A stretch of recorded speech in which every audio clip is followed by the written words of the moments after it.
Kailangan talaga na sa negosyo ay tuloy-tuloy ang pag-aaral, tuloy-tuloy ang pagsasaliksik upang ma-discover mo kung paano i-improve ang iyong negosyo. Tay, nasan po kayo ngayon? Tapos anong sadya niyo po rito? Andito ako ngayon sa Philippine Manufacturing Automation Expo.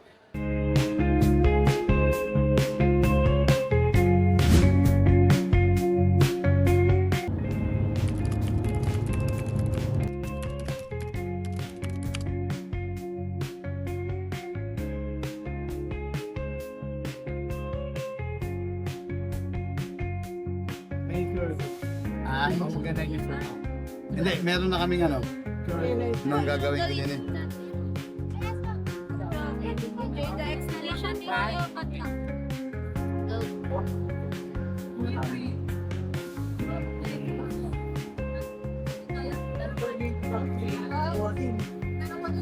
Asan yung ano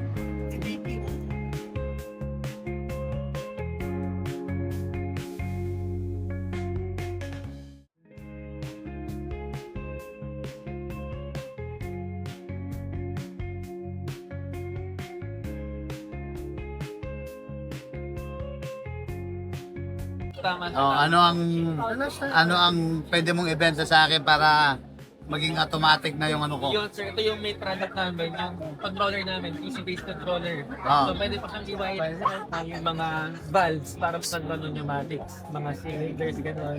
Direct sa kanya yung wire. Tapos yung load. Kailangan namin ang bote kasi di ba may mantika.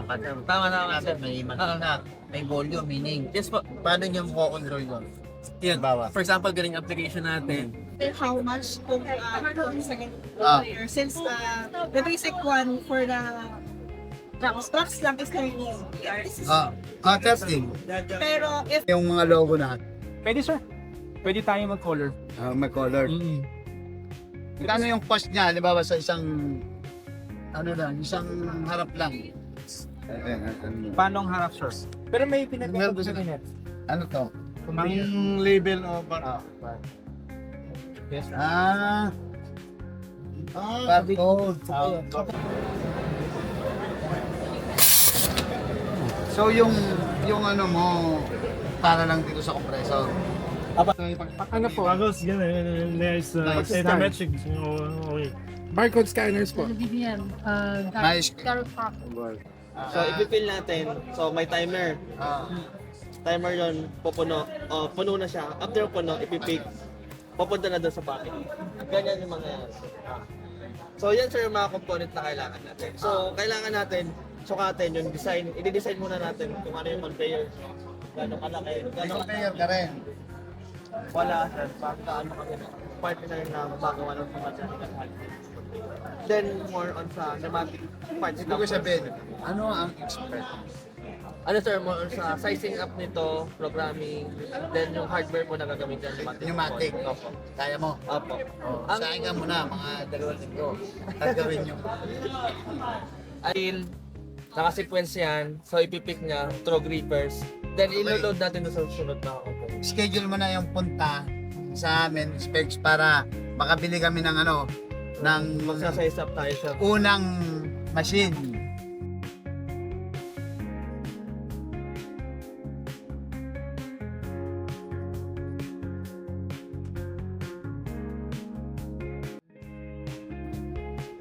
Pangkapit, sa mga board.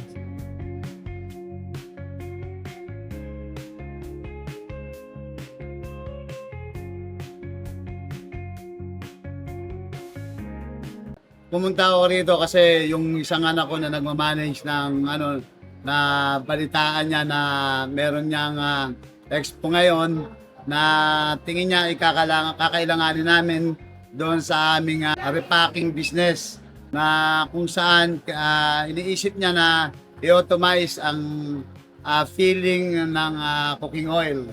So napunta kami rito, nakita namin merong pwedeng i-adapt na system doon sa aming manual na process ng repacking na kabitan lang niya ng mga pneumatic system, lalagyan ng mga cylinders, lalagyan niya ng software, at hardware na makukonect para makumand na yung automatic filling system namin.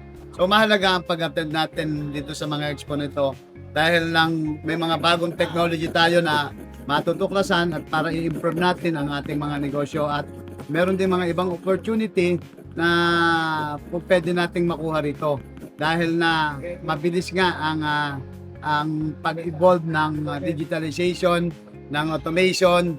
Maaaring mamaya wala na tayong kailangan.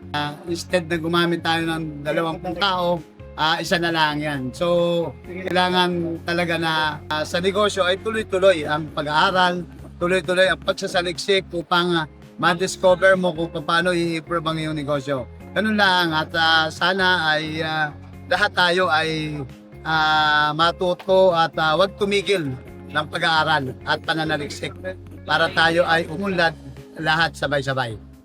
Okay?